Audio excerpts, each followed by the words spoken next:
Pessoal, tudo bem com vocês? Quero falar com vocês hoje sobre o direito administrativo. Vamos continuar nossa revisão sobre essa matéria. Tem muito concurso público chegando. A hora de estudar é agora, gente. E eu vou mostrar para vocês, vou revisar com vocês um tópico que eu tenho certeza que vai aparecer na prova de todo mundo. De todo mundo. Todas as provas de concurso cobram 1 a 2 questões sobre o tema dessa live.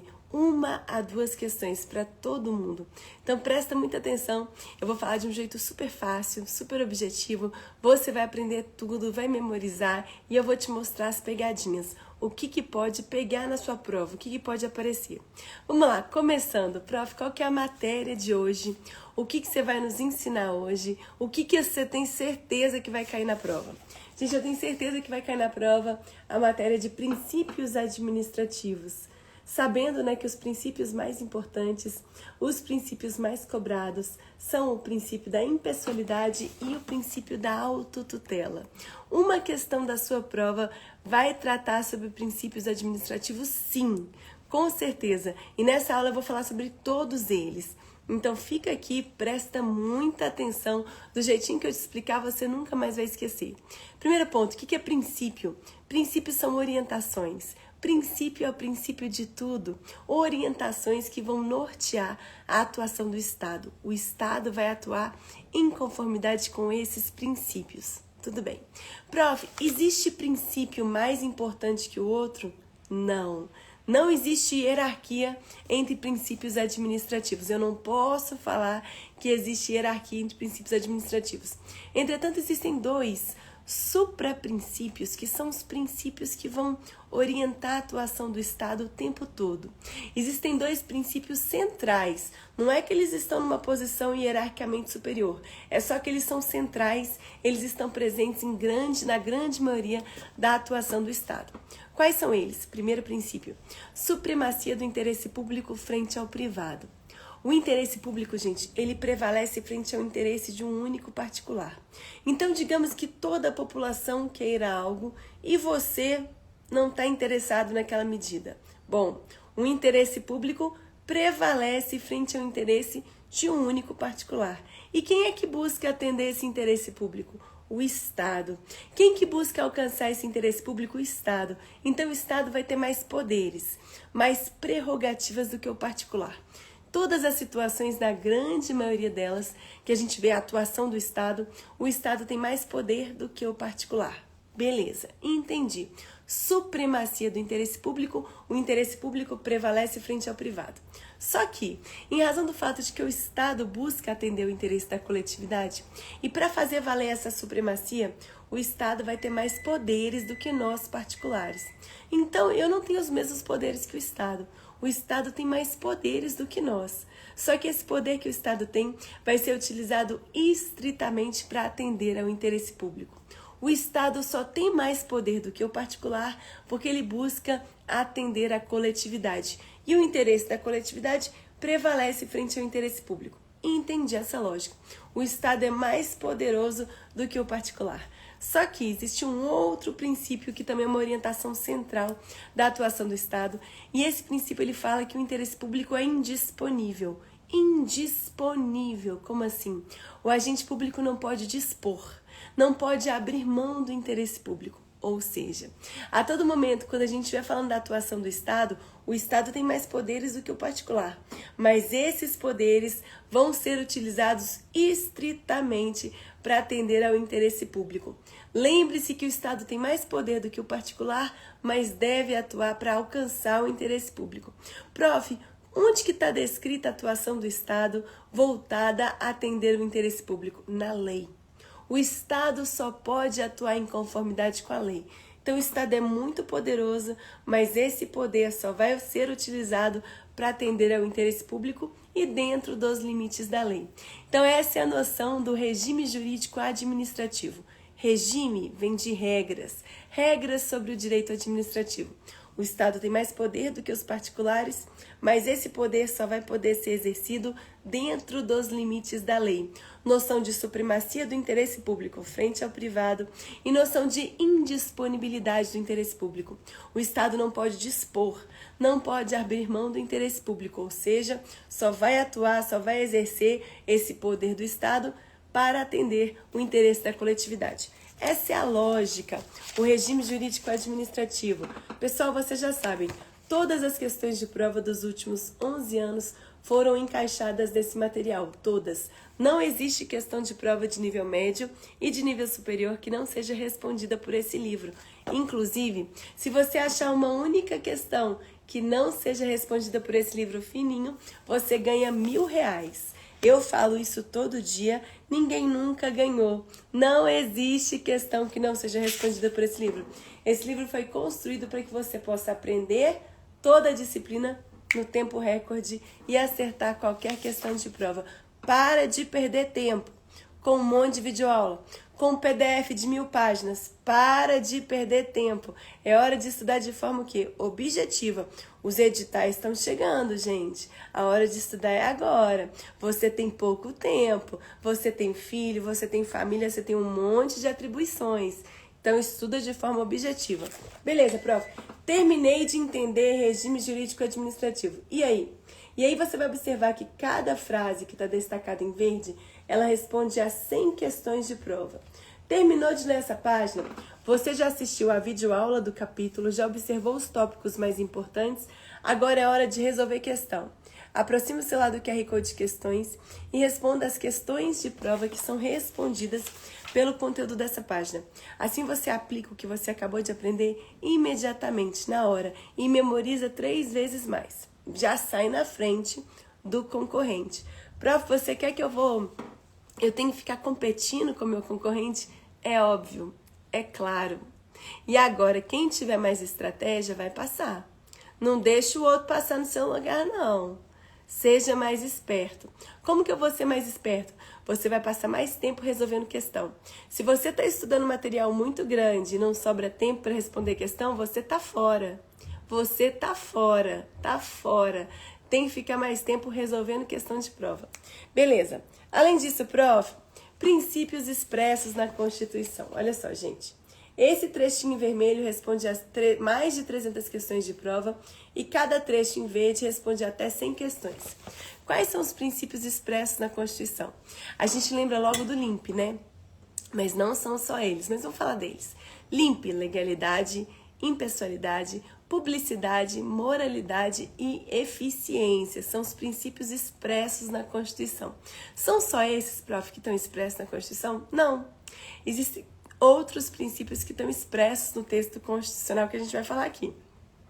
Mas esses são os mais cobrados. Primeiro princípio, legalidade. Galera, como eu falei com vocês, o Estado só vai atuar em conformidade com a lei. Estamos em um Estado de direito. Estado que obedece ao direito. Enquanto eu, particular, sou livre para fazer o que eu quiser, exceto o que a lei proíbe, o Estado só pode fazer o que a lei autoriza. O Estado, então, está subordinado a atender à lei, a seguir o que a lei determina. Isso estabelece o princípio da legalidade. Lembra dessa diferença, que é bem básica. Eu posso fazer tudo, exceto o que a lei fala que é crime. Exceto o que a lei fala que eu não posso fazer. Agora, o Estado só pode fazer o que a lei autoriza. Lembra, gente, que o Estado é formado por 3 elementos: governo, povo e território. O Estado governa. Governa quem? O povo, que está onde? Em um determinado território. E o Estado governa para atender a coletividade. Nessa medida, o Estado só pode fazer o que a lei autoriza. Estamos em um Estado de direito. Ao contrário do Estado absolutista, onde o rei podia fazer o que ele quisesse, que ele era um semideus, agora nós estamos em um Estado de direito. Estado que é regulamentado pelo direito, só pode fazer o que a lei autoriza. Ok, prof. Prof, existem algumas exceções ao princípio da legalidade? Sim. Existem situações, gente, em que o executivo, que tem a função principal de executar o que está na lei, vai poder também editar medidas o quê? Com caráter de inovar no ordenamento jurídico, né? Por exemplo, o presidente da República pode editar uma medida provisória. Existe a prerrogativa de edição de um regulamento autônomo. um ato normativo que substitui a lei. Existem situações, por hora, eu quero que você saiba disso. Existem situações em que o executivo vai desempenhar uma função parecida com a do legislativo, tá bom? Instituindo um ato que vai substituir a lei. Um ato, então, que substitui a lei que vai ter que ser seguido pelo Estado, que obedece o que está na lei o tempo todo. Segundo princípio, e esse é o princípio mais cobrado, o princípio da impessoalidade, olha só. Esse trechinho está em vermelhinho, ele responde a mais de 300 questões. Dá uma olhada nesses 3 tópicos aqui, que eles respondem 90% das questões sobre o princípio da impessoalidade. Vamos entender, primeiro tópico. Gente, quando a gente fala de impessoalidade, quando você assumir um cargo público, a sua atuação, né, ela vai ser impessoal. Você não vai levar em consideração seus interesses pessoais quando você está trabalhando. Você tem que levar em consideração o interesse da coletividade. Por essa razão, você não pode pegar os cargos em comissão, sabe, os cargos de livre nomeação e livre exoneração, e nomear pessoas da sua família. Resolver o problema da sua família. Você não pode. A sua atuação tem que ser impessoal. Você deve buscar tão somente atender e alcançar o interesse público. Esse é o seu grande objetivo, essa é a sua grande finalidade. Impessoalidade, então, está falando do fato de que você atua de forma impessoal, buscando atender a coletividade. Além disso, teoria da imputação volitiva. Quando você começar a trabalhar aí no TRE do seu estado, no INSS, você vai começar a desempenhar várias funções administrativas. Beleza, prof, estou trabalhando. Quando você assina aquele ato administrativo, você está assinando aquele ato, gente, mas sabe quem se responsabiliza por aquela medida? A pessoa jurídica na qual você está trabalhando. Então, se você editou um ato como analista do INSS, como técnico do INSS, você editou aquele ato, quem responde por aquela conduta, por aquela medida, é o INSS. Como assim? Você está lá atuando enquanto técnico do INSS, editou um ato que prejudicou uma pessoa. Prejudicou de forma anormal e específica. Essa pessoa está injuriada, ela quer uma indenização. Quem é que vai pagar uma indenização para ela? O INSS. Porque as pessoas jurídicas de direito público e as pessoas jurídicas de direito privado que prestam serviços públicos, todo mundo que presta serviço público, gente, todas essas pessoas jurídicas se responsabilizam pela conduta dos seus agentes.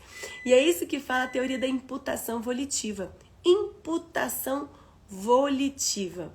A vontade do agente público é imputada à pessoa jurídica na qual ele está inserido. Então, se eu estou atuando enquanto técnico do INSS e editei aquele ato, a manifestação da minha vontade enquanto agente público é imputada à pessoa jurídica na qual eu estou trabalhando, ao INSS. Quem responde pelas minhas condutas? O INSS. É como se o agente público fosse só uma ferramenta, um instrumento para que aquela pessoa jurídica alcance, né, os seus objetivos. Por essa razão, pessoas jurídicas de direito público e pessoas jurídicas de direito privado que prestam serviços públicos, todo mundo que presta serviço público responsabiliza pela conduta dos seus agentes, pela conduta dos seus funcionários, correto? Isso que traduz a teoria da imputação volitiva. A vontade do agente público é imputada à pessoa jurídica na qual ele está inserido.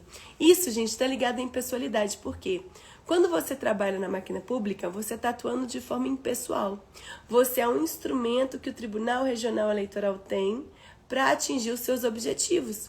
Você atua tão somente para atender a coletividade. E isso traduz também a teoria da imputação volitiva. Lembra disso? Me fala se tá rápido, hein, gente? Terceiro ponto.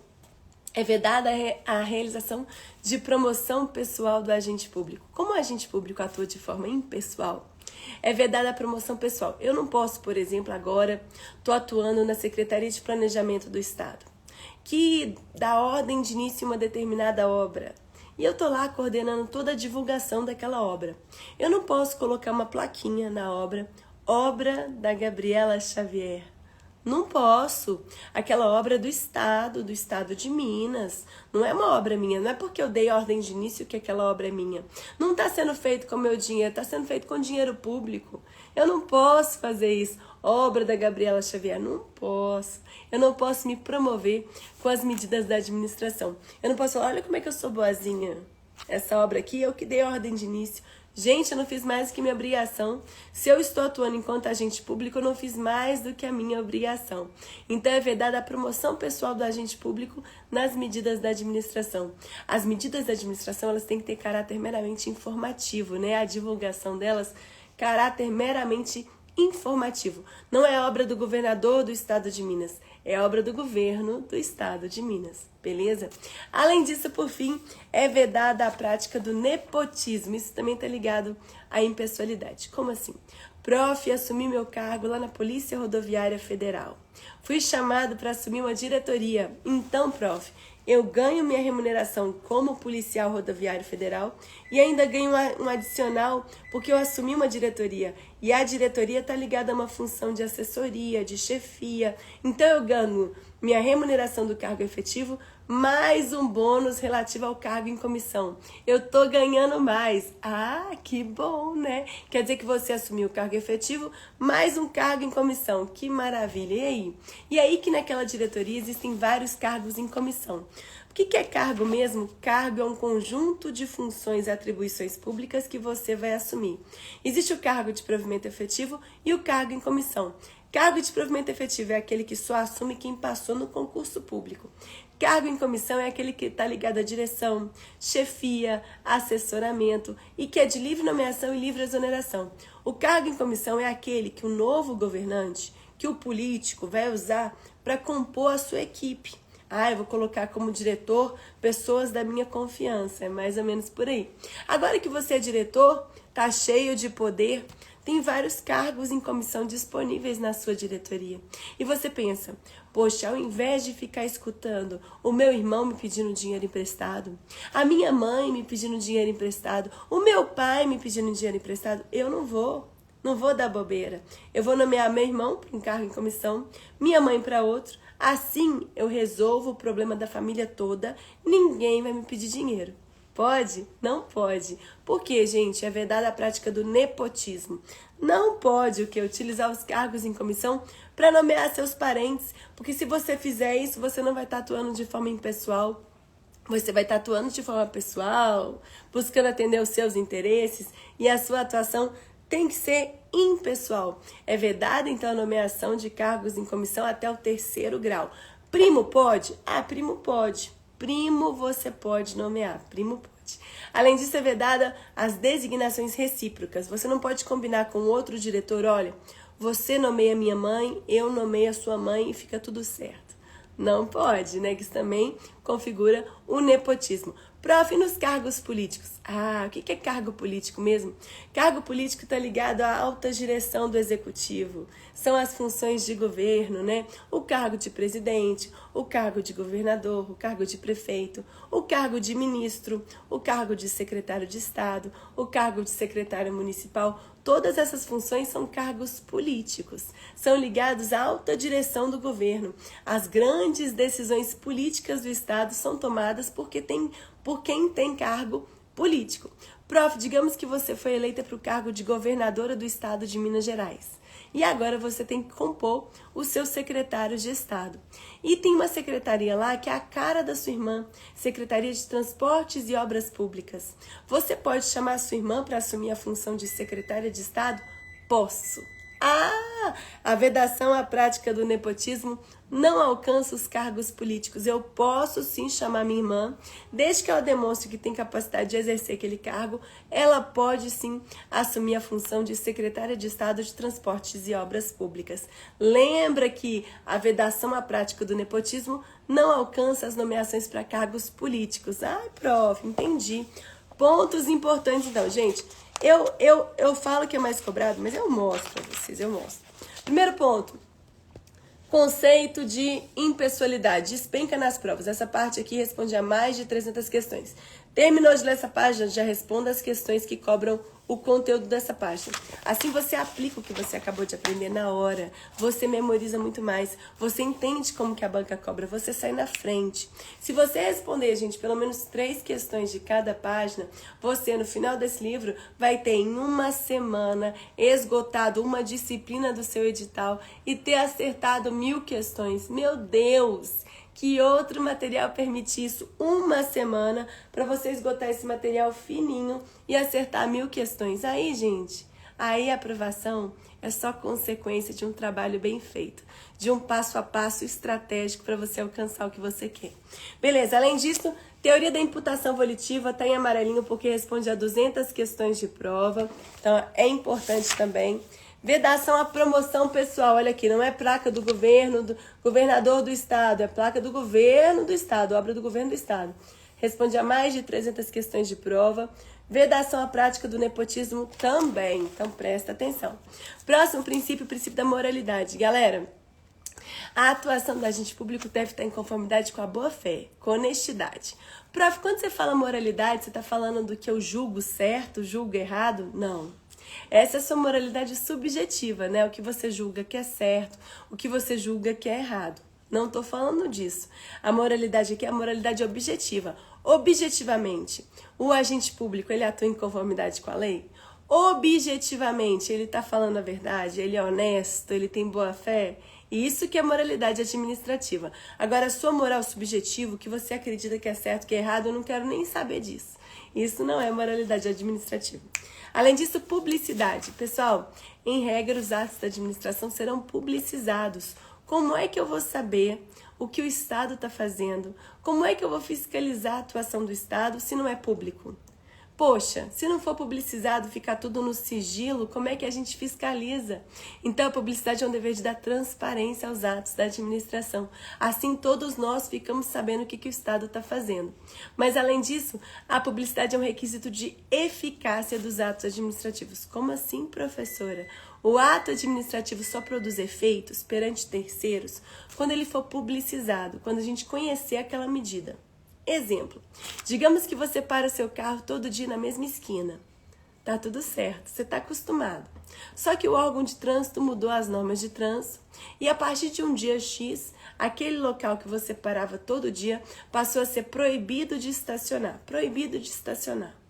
Você não ficou sabendo daquela mudança? Parou seu carro. E aí, você pode ser multado? Não pode. Você só pode ser multado se for colocada uma placa de agora é proibido estacionar. Ou seja, só quando aquela medida da administração for publicizada é que de fato você pode ser multado. Ou seja, o ato administrativo só produz efeitos perante terceiros mediante a publicação, a publicidade. Lembrando, gente, que publicação é diferente de publicidade. Publicação no Diário Oficial é uma das formas de conferir publicidade a um ato administrativo. Uma das formas. Existem várias outras formas. Publicação é uma das formas. Mas, por exemplo, colocar uma placa é uma forma de publicizar uma medida administrativa. Ok? Além disso, eficiência. Eficiência, gente, é um dever da administração, né? De buscar maiores resultados com o menor gasto possível. É um dever da administração, um grande desejo, né? Um grande imperativo de como a administração deve atuar. Outros princípios expressos na Constituição. Existem outros princípios que estão expressos na Constituição que não são só o LIMP, que não são apenas os princípios do LIMP. Existem outros princípios expressos na Constituição que você tem que saber. Primeiro princípio, o princípio da participação. Sabia que nós, cidadãos, podemos participar da gestão da coisa pública? A gente pode encaminhar reclamação, a gente pode ter acesso a processos administrativos, a gente pode ter acesso a registros, porque, gente, a coisa pública é de todo mundo. O princípio da participação está expresso na Constituição. Além disso, o princípio da celeridade processual. Você sabia que no Brasil existe um processo que corre perante o Poder Judiciário, um processo que corre perante o Poder Judiciário e um outro processo que corre perante a administração pública. Existe o processo judicial e o processo administrativo, aquele processo que corre em âmbito do executivo, que envolve uma atuação administrativa. Tanto o processo judicial quanto o processo administrativo tem que seguir o princípio da celeridade. Né? A administração pública, o juiz tem que tomar uma decisão, não pode deixar aquele processo por tempo indefinido sem decisão, não. Tem que primar pela celeridade, pelo funcionamento, né? A justiça, o quê? Tem que andar, né, gente? O princípio da celeridade também é um princípio que está expresso na Constituição, que se aplica tanto ao processo judicial quanto ao processo administrativo. Beleza? Além disso, o devido processo legal. O princípio do devido processo legal, ele abrange 4 vertentes que vão cair na sua prova. Primeira vertente, direito à defesa prévia, direito à defesa técnica, direito ao duplo grau de jurisdição e direito à informação e produção de provas. Como assim? No âmbito de um processo administrativo, gente, eu estou envolvendo uma questão administrativa. Por exemplo, você foi multado e você quer recorrer da multa. Vai ser iniciado um processo administrativo. Você foi contratado pela administração pública e não recebeu. E quer o quê? O recebimento do que você deve receber perante, em vias administrativas. Além disso, você é um servidor público. Não cumpriu o seu trabalho como deveria, foi instaurado um processo administrativo disciplinar contra você. O que acontece? No processo administrativo, você tem direito à defesa prévia. Como assim? Você pode se defender mesmo sem advogado. Mesmo sem advogado, você pode se defender sozinho, pode. Mas você também tem direito à defesa técnica. Se você quiser chamar um advogado para te defender, você tem direito à defesa técnica. Além disso, você tem direito ao duplo grau de jurisdição. Como assim?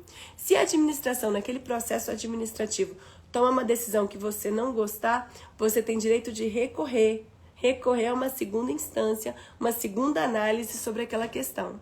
Além disso, você também tem direito à informação, tem direito a ter acesso aos autos daquele processo que você é parte. Tudo isso está dentro desse devido processo legal, da ampla defesa e do contraditório. No âmbito do processo administrativo, você tem direito à defesa prévia, defesa técnica, duplo grau de jurisdição e também direito à informação. Ponto importante, você pode se defender mesmo sem advogado. Isso não é o que? Inconstitucional. Você pode se defender sem advogado.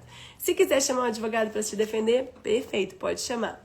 Prof, para eu interpor um recurso daquela decisão de primeira instância, eu preciso de fazer algum tipo de depósito em dinheiro, em calção, em cheque? Não precisa. Não precisa. Isso também é questão de prova. Presta atenção. Outro princípio que eu quero falar com vocês, princípio da continuidade. Ele está todo em verdinho. Gente, cada frase em verdinho responde a 100 questões de prova. Então, quer dizer que essa página aqui responde a pelo menos 400 questões. Eu já te mostro. Cada página, o conteúdo é de ouro. Cai, gente. Vamos lá. Princípio da continuidade. Galera, a atuação da administração pública não pode parar. A atuação do Estado não pode parar. O serviço público não pode parar. Imagina se hoje não presta mais... hospital público nenhum está funcionando. Meu Deus do céu. A atividade de administração pública não pode parar. Prof, existem algumas situações previstas em lei em que é possível uma interrupção temporária da prestação do serviço? Sim. Existem 3 hipóteses previstas em lei de interrupção temporária na prestação do serviço. Primeira situação, mediante razões de ordem técnica. Você recebeu uma cartinha na sua casa falando, uma informação falando que naquele dia vai ser feito um reparo na rede de energia elétrica. Vocês vão ficar sem energia elétrica durante todo aquele dia. Você recebeu isso em casa. Beleza. Primeira hipótese de interrupção temporária na prestação do serviço, por questões de ordem técnica, reparo das instalações. Segunda situação, por questão de emergência, caiu um poste de luz na sua rua. Durante aquele período não vai ser prestado o serviço de iluminação, caiu o poste de luz. Terceira hipótese, mediante que em razão do inadimplemento do usuário, você não pagou a conta de luz, que tinha que pagar. Recebeu um aviso prévio, mesmo assim não pagou, o corte de luz foi feito.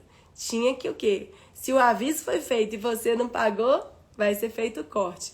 Lembrando, gente, que nas 2 primeiras situações, tanto por razões de ordem técnica, quanto a interrupção devido ao não pagamento da conta, você vai receber um aviso prévio, um aviso de que vai ser feito o corte. Agora, se porventura a gente estiver falando de uma emergência, a emergência não dá pra gente avisar. Não dá pra gente avisar que vai acontecer uma emergência, senão não é mais emergência. Beleza? Pontos importantes sobre continuidade que eu tenho certeza que vão cair na prova. Primeiro, aplica-se cláusula do contrato não cumprido nos contratos administrativos? Prof, o que é cláusula do contrato não cumprido? Se você celebrar um contrato comigo, regido pelo direito civil, se eu não cumprir a minha parte, se eu não cumpro a minha parte, você também não precisa cumprir, não. exceção do contrato não cumprido. Eu não cumpri a minha parte, você também não vai cumprir, não. Agora, no contrato administrativo é diferente. Digamos que o Estado contratou uma empresa para prestar um serviço, uma atividade que está relacionada a um serviço público. Vamos dizer que o Estado não está pagando aquela empresa. Não está pagando. A empresa pode parar de prestar o serviço? Não pode. A exceção do contrato não cumprido nos contratos administrativos, ela é diferida ou postergada. Somente após 90 dias de inadimplemento é que a empresa pode parar de prestar aquele serviço. Então, como assim? O Estado não está pagando a empresa, mas ela tem que continuar prestando o serviço por 90 dias. Somente após 90 dias é que aquela empresa pode parar de prestar o serviço. Então, ela continua trabalhando mesmo sem receber durante 90 dias. Ai, prof, que coisa, né? Além disso, gente, prof, se a atividade de administração pública não pode parar, o servidor público tem direito de greve? Como é que funciona isso? Galera, o servidor público tem sim direito de greve, está assegurado na Constituição. Só que não existe uma lei infraconstitucional estabelecendo como que o servidor vai exercer esse direito de greve. Isso não existe. Não existe essa lei. E aí, prof, se não existe a lei, como é que o servidor vai poder exercer esse direito? Em quais situações? Em razão do fato de que não existe essa lei, né? O que vai acontecer? Como é que esse servidor vai, de fato, né, então, exercer esse direito de greve? Ele vai exercer nos termos da Lei Geral de Greve, em conformidade com o entendimento do STF. Pontos importantes sobre a greve. Prof, se aquela classe, aquela carreira que está lá fazendo greve, negociar com a administração que ela vai ficar de greve durante um período, mas negociar que ela vai continuar recebendo salário durante aquele período, é possível essa negociação? É possível. Mas, em regra, quando o servidor público entra em greve, existe o corte da remuneração. Por quê? Os ônus da greve, os prejuízos da greve, têm que ser repartidos com todo mundo. Quando um servidor público entra em greve, é ruim para a população? É ruim. Fica sem aquela mão de obra, é ruim para a população. É ruim para o Estado, que fica sem aquela mão de obra, é ruim para o Estado. E é ruim também para o servidor. Vai ter o corte de remuneração, senão ele teria um incentivo para ficar de greve. Então, ele também vai sofrer um corte na remuneração. Próximo princípio, gente, princípio da razoabilidade. A atuação da administração pública tem que ser razoável, né? O agente público, ele tem que atuar em conformidade o quê? Em conformidade com uma adequação entre meios e fins. O administrador público não pode usar uma bala de canhão para matar um mosquito. A atuação dele tem que ser razoável, tem que ser proporcional, na medida certa. Se porventura um agente público atuou de forma desproporcional, aquela atuação dele é uma atuação ilegal. Ele não pode atuar de forma desproporcional. Existe um princípio da razoabilidade, que fala que o agente público tem que atuar em conformidade com a razoabilidade. Se ele atuou de forma desproporcional, se um policial te puniu de forma muito severa e não podia fazer isso, atuou de forma desproporcional, você pode recorrer ao Poder Judiciário, pode sim, porque esse agente público agiu de forma ilegal. E aí, então, o juiz vai falar, agente público, se atuou de forma ilegal, eu vou anular essa medida ilegal. Sim. Quer dizer, prof, que o judiciário controla os atos da administração? Sim. Mas esse é um controle de legalidade. O juiz analisa se o agente público atua em conformidade com a lei ou não, correto? É isso que o juiz faz. O juiz não pode falar assim, olha, vou anular essa medida. Você tinha que ter feito isso, policial. Não. O juiz não pode determinar o que o policial deveria ter feito. Por que não pode, prof? Porque o juiz não passou no concurso de policial. O juiz não tem essa competência. O juiz não pode entrar no mérito administrativo, na decisão administrativa. O juiz controla a legalidade.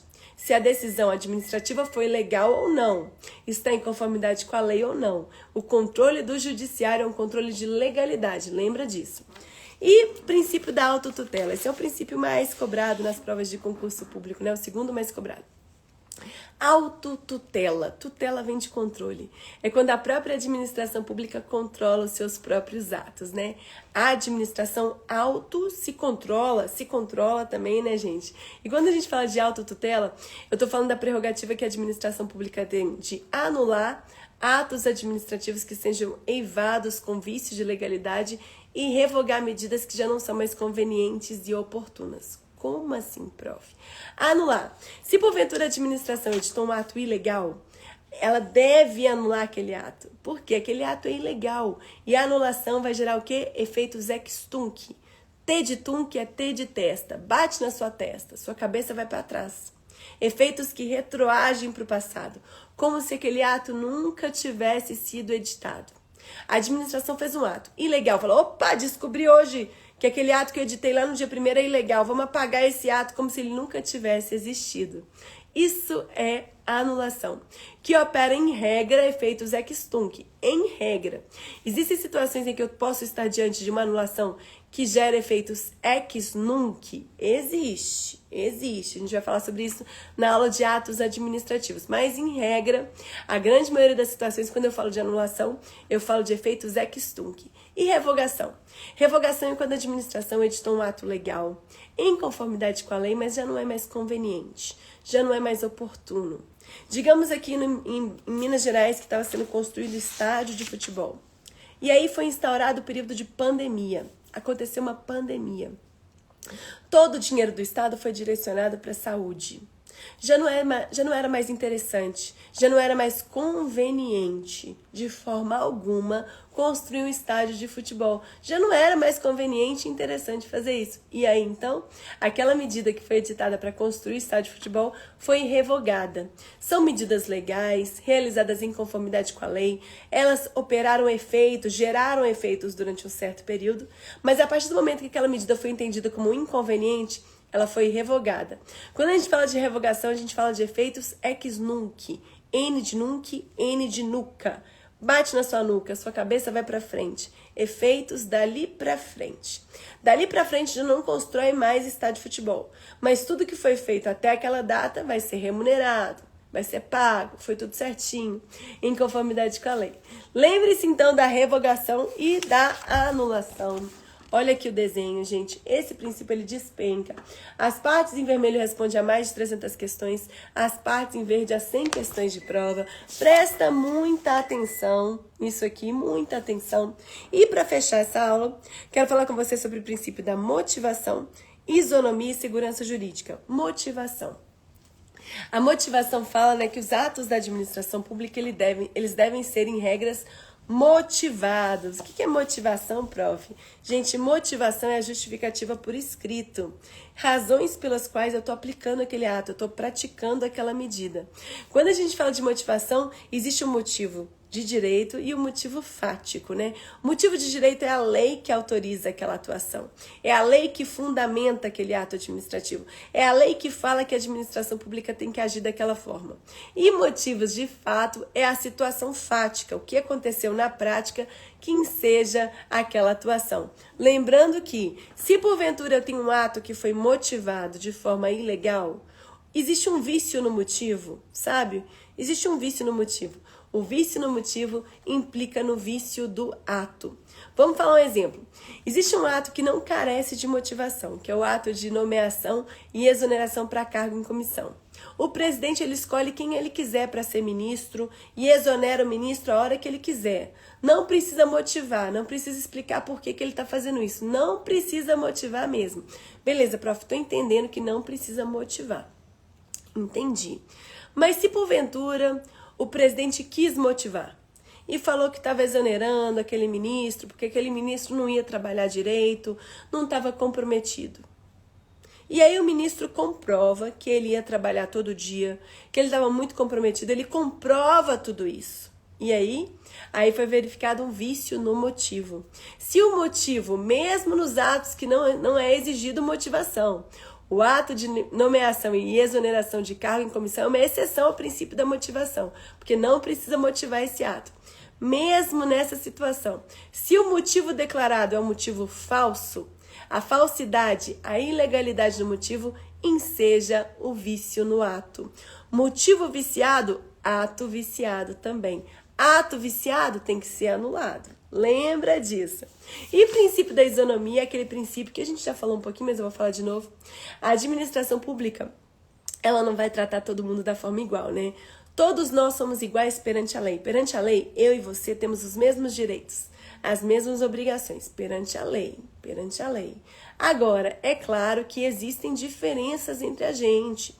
Tem alguns aqui que são mais baixinhos, outros mais altos. Tem gente aqui que é mais rica, tem gente que é mais pobre. Existe uma diferença. Sabendo que existe uma diferença na matéria, na prática, o Estado não vai tratar todo mundo da mesma forma. Ele trata os iguais de uma forma igual e os desiguais de uma forma desigual na medida em que existem desigualdades. Ele faz um tratamento diferenciado para reduzir as desigualdades. Exemplo, a situação, por exemplo, da Maria da Penha. Nós sabemos que homens e mulheres perante a lei são iguais, mas na prática não é bem assim. Não é bem assim. Homem e mulher não é tão igual porque a mulher acaba, gente, sofrendo muito mais violência doméstica do que o homem. Sabendo que na prática a mulher sofre violência doméstica, foi instituído um mecanismo de proteção para essa mulher, a Lei Maria da Penha. Ou seja, o Estado vai conferir à mulher um tratamento diferenciado para reduzir as desigualdades que existem entre homens e mulheres. Justamente porque existe uma desigualdade, justamente porque a mulher é mais frágil fisicamente, foi instituído um instrumento de proteção para a mulher. É assim que funciona. E princípio da segurança jurídica, gente, é aquele princípio que está o quê? Um princípio que está ligado à proteção do ordenamento jurídico, aos atos jurídicos perfeitos, ao fato de que algumas situações não vão ser impactadas por novas leis, porque são atos o quê? São atos que já operaram direito adquirido. Então, por exemplo, aquele exemplo que eu sempre dou do namoro, para vocês não esquecerem o que é segurança jurídica. Começou o namoro, o rapaz quer te conquistar. Ele costuma pagar tudo, tá te conquistando. Daí um tempo ele vê que você é poderosa, que você ganha dinheiro também, que você tá ganhando até mais do que ele e começa a falar: ô amor, vamos dividir. Aí você topa dividir. Tá dividindo agora e tudo.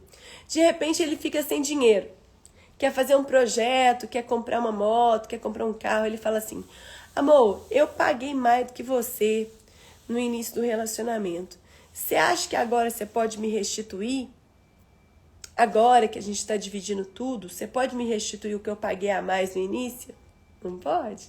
Sabe por quê? No início tinha uma regra. O homem pagava mais que a mulher. Depois, no meio do namoro, vamos dividir. Nova regra.